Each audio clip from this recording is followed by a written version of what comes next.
ನ್ಯಾಯಪರ. ಅಭಿವೃದ್ಧಿಯ ಹೆಸರಿನಲ್ಲಿ ಅಂಗಡಿ ಮಳಿಗೆಗಳನ್ನು ತೆರವುಗೊಳಿಸಿದ ಇಒ ಅಧಿಕಾರಿ. ಮಂಚೇನಹಳ್ಳಿ ತಾಲೂಕು ಕೇಂದ್ರವಾಗಿದ್ದು, ಮಂಚೇನಹಳ್ಳಿಯಲ್ಲಿ ಮೂಲಭೂತ ಸೌಲಭ್ಯಗಳಲ್ಲಿ ಬಸ್ ತಂಗುದಾಣ ಇಲ್ಲದ ಕಾರಣಕ್ಕಾಗಿ ಸುವ್ಯವಸ್ಥೆ. ಬಸ್ ನಿಲ್ದಾಣಕ್ಕಾಗಿ ಸರ್ಕಾರದಿಂದ 2 ಕೋಟಿ ಅನುದಾನ ಬಿಡುಗಡೆಯಾಗಿದ್ದು, ಈ ಹಿನ್ನೆಲೆಯಲ್ಲಿ ಮಂಚೇನಹಳ್ಳಿಯಲ್ಲಿ ಬಸ್ ನಿಲ್ದಾಣಕ್ಕಾಗಿ ಸ್ಥಳೀಯವಾಗಿ ಇದೇ ಜಾಗದಲ್ಲಿ ವ್ಯಾಪಾರ ವ್ಯವಹಾರ ಮಾಡುತ್ತಿದ್ದ ಅಂಗಡಿ ಮಳಿಗೆಗಳನ್ನು ಈ ದಿನ ಬಿಗಿ ಪೊಲೀಸ್ ಭದ್ರತೆಯಲ್ಲಿ ಗ್ರಾಮ ಪಂಚಾಯಿತಿ ವತಿಯಿಂದ ಅಂಗಡಿ ಮೊಳಕೆಗಳನ್ನು ಜೆಸಿಪಿ ಮೂಲಕ ತೆರವುಗೊಳಿಸಲಾಯಿತು. ಅಭಿವೃದ್ಧಿ ಮಾಡುವ ಉದ್ದೇಶ ಒಂದು ಕಡೆಯಾದರೆ, ಇನ್ನೊಂದು ಕಡೆ ಸ್ಥಳೀಯವಾಗಿ ವ್ಯಾಪಾರ ಮಾಡುತ್ತಿದ್ದ ವ್ಯಾಪಾರಸ್ಥರು ಯಾವುದೇ ಕಾನೂನುಬದ್ಧ ನೋಟಿಸುಗಳನ್ನು ಜಾರಿ ಮಾಡದೆ ಹೀಗೆ ಏಕಾಏಕಿ ಅಂಗಡಿಗಳನ್ನು ತಕ್ಷಣಕ್ಕೆ ಖಾಲಿ ಮಾಡಿಸಿ ಅಂಗಡಿಗಳನ್ನು ಜೆಸಿಪಿ ಮೂಲಕವಾಗಿ ಧ್ವಂಸಗೊಳಿಸಿರುವ ಅಧಿಕಾರಿಗಳ ವಿರುದ್ಧ ತಮ್ಮ ಆಕ್ರೋಶವನ್ನು ವ್ಯಕ್ತಪಡಿಸಿದರು. ಮೊದಲೇ ಮಾಹಿತಿ ಕೊಟ್ಟಿದ್ರೆ ನಾವು ಸ್ವಯಂ ಪ್ರೇರಿತವಾಗಿ ಖಾಲಿ ಮಾಡುತ್ತಿದ್ದೇವೆ. ನಮಗೆ ಯಾವುದೇ ಜೀವನೋಪಾಯಕ್ಕೆ ವ್ಯಾಪಾರಿಗಳಿಗೆ ಪರ್ಯಾಯ ವ್ಯವಸ್ಥೆ ಮಾಡಿಕೊಟ್ಟಿಲ್ಲವೆಂದು, ಆದರೆ ಯಾವುದೇ ಕಾನೂನುಬದ್ಧವಾದ ನೋಟಿಸುಗಳನ್ನು ಕೂಡ ನಮಗೆ ಜಾರಿ ಮಾಡಿಲ್ಲ. ಮಂಚೇನಹಳ್ಳಿ ತಾಲೂಕು ಅಭಿವೃದ್ಧಿ ಆಗುವುದು ನಮ್ಮೆಲ್ಲರ ಆಸೆಯೂ ಆಗಿದೆ.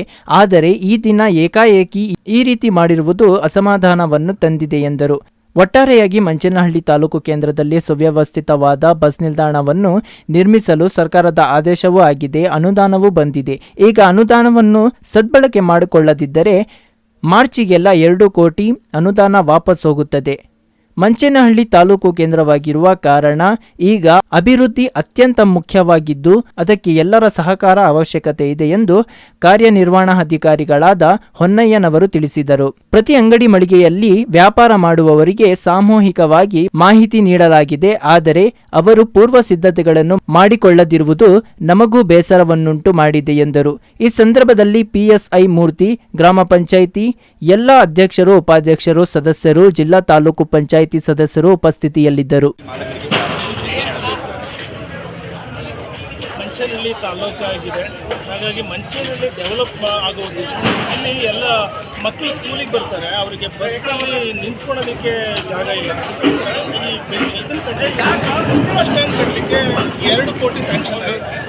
ಅದು ವಾಪಸ್ ಹೋಗುತ್ತೆ ಅನ್ನೋ ಭಯ ನಮಗೆ. ಅದಕ್ಕೋಸ್ಕರ ಇವರಿಗೆಲ್ಲ ಅಂಗಡಿಯವ್ರಿಗೆಲ್ಲ ಹೇಳಿದ್ದೀವಿ, ಖಾಲಿ ಮಾಡಿ, ಈ ಅನುದಾನ ವಾಪಸ್ ಹೋಗುತ್ತೆ. ಅದಕ್ಕೋಸ್ಕರ ಮಂಚೇನಹಳ್ಳಿ ತಾಲೂಕು ಡೆವಲಪ್ ಆಗಬೇಕು ಅಂತಂದರೆ ಒಂದು ಒಳ್ಳೆ ವ್ಯವಸ್ಥಿತವಾದ ಬಸ್ ಸ್ಟಾಪ್ ಬೇಕು.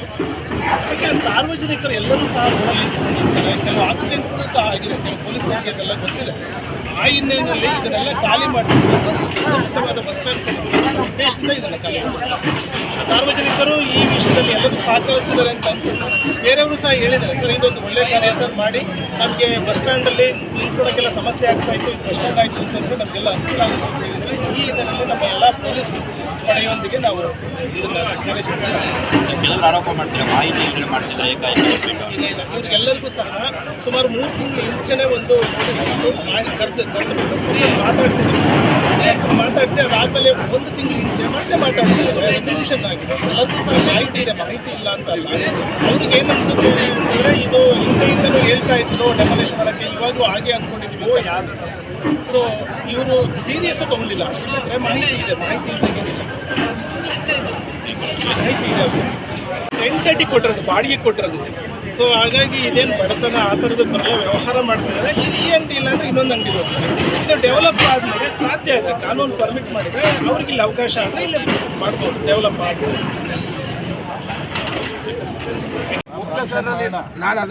ನಾನು ಇವಾಗ ಇರಿ ಮೇಡಮ್, ನಾನು ಅವತ್ತೇನು ಮಾತಾಡಿದ್ದು ಮೇಡಮ್ ಅವರೇ, ನಮ್ಗೆ ಏನಿಲ್ಲ, ನೀವು ಯಾವಾಗ ಹೇಳಿದ್ರೆ ಅವಾಗ ಖಾಲಿ ಮಾಡಿಕೊಡ್ತೀವಿ.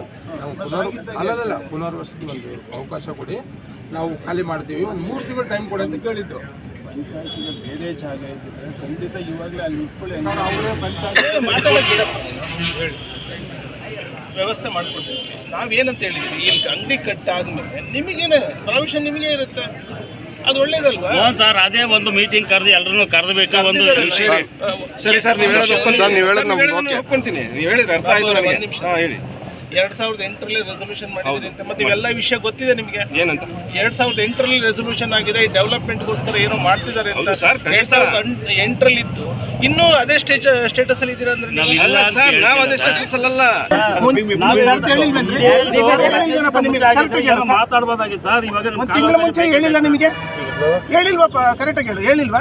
ಕರೆಕ್ಟ್ ಮಾತಾಡಿಲ್ವಾ? ಸರ್ ಕರೆದು ಮಾತಾಡಿದ್ದಾರೆ ಮತ್ತೆ ಇನ್ನೇನ್ ಬೇಕು ಅಂತ ಹೇಳಿದ್ದಾರೆ. ಅಂದ್ರೆ ನಿಮ್ಗೆ ಹೆಂಗ್ ಗೊತ್ತಾ? ನಿಮ್ಮ ಮನಸ್ಥಿತಿ ಹೆಂಗಿದೆ ಅಂತಂದ್ರೆ ಅವತ್ತು ಬಂದಾಗ ನೋಡೋಣ ಅಂತ ಇರಬಾರ್ದು. ಆವಾಗೂ ಕಾಲಾವಕಾಶ ಬೇಕು ಅಂತ ನಾವು ಅದಕ್ಕೆ 5 ತಿಂಗಳು ಕುಡಿಯೋದು ಕೇಳ್ತೀವಿ. ಅವ್ರ ಹತ್ರ ಬಂದಿದ್ದೀವಿ. ಇದೀವಿ ಸರ್, ಇಲ್ಲ ಅಂತ ಹೇಳಿಲ್ಲ. 25 ವರ್ಷದಿಂದ ನಾವು 40 ವರ್ಷದಿಂದ ಇದೀವಿ ಸರ್, ಇಲ್ಲ ಅಂತ ಹೇಳಿಲ್ಲ. ಪಂಚಾಯತಿ ಬಗ್ಗೆ ಆಯ್ತು ಸರ್, ನಮ್ಗೆ ಅದ್ರ ಬಗ್ಗೆ ಏನಿಲ್ಲ. ನಾವು ತಿಳ್ಕೊಂಡು ನಮ್ಮ ಮನೆ ಉದ್ಧಾರ ಆಗಿದೆ, ನಾವು ಉದ್ಧಾರ ಆಗಿದ್ದೀವಿ.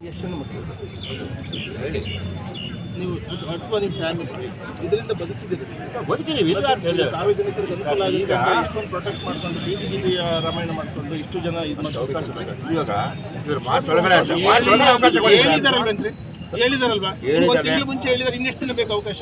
ಅವ್ರು ಹೇಳಿದಲ್ಲ, ಮತ್ತೆ ನಮ್ಗೆ 4-5 ತಿಂಗಳು ಬೇಕು ಅದಕ್ಕೆ. ಅವ್ರು ಮತ್ತೆ ಏನು ಮಾತಾಡಿಲ್ಲ, ನಾವು ಬಂದ್ಬಿಟ್ಟು ಅಷ್ಟಕ್ಕೆ ನಿಂತೋದಿಲ್ಲ. ಅದು ಅನ್ಅಫಿಷಿಯಲ್ ಆಗಿ ಸರ್, ಇವಾಗ ಅಫಿಷಿಯಲ್ ಆಗಿ ನಮ್ಗೊಂದಷ್ಟು ಸರ್ ಟೈಮ್ ಕೊಡಿ ಸರ್, ಅಷ್ಟು ಜಾಸ್ತಿ ಇನ್ನೇನು ಬೇಡ, ಜಾಸ್ತಿ ದಿವಸ ತಿಂಗಳೇ ಮಾಡ್ಕೊಳ್ಳಿ ಸರ್ ನೀವು. ಖಾಲಿ ಮಾಡ್ಕೊಂಡು ತೊಂದರೆ ಏನಿಲ್ಲ. ಇವತ್ತು ಖಾಲಿ ಮಾಡಿಸ್ತೀರಿ, ನಿಮಗೆ ಎಷ್ಟು ಅವರ್ ಬೇಕು ಕೇಳಿ ಅಷ್ಟೇ. ಅಷ್ಟೇ. ಇನ್ನೊಂದ್ಸರಿ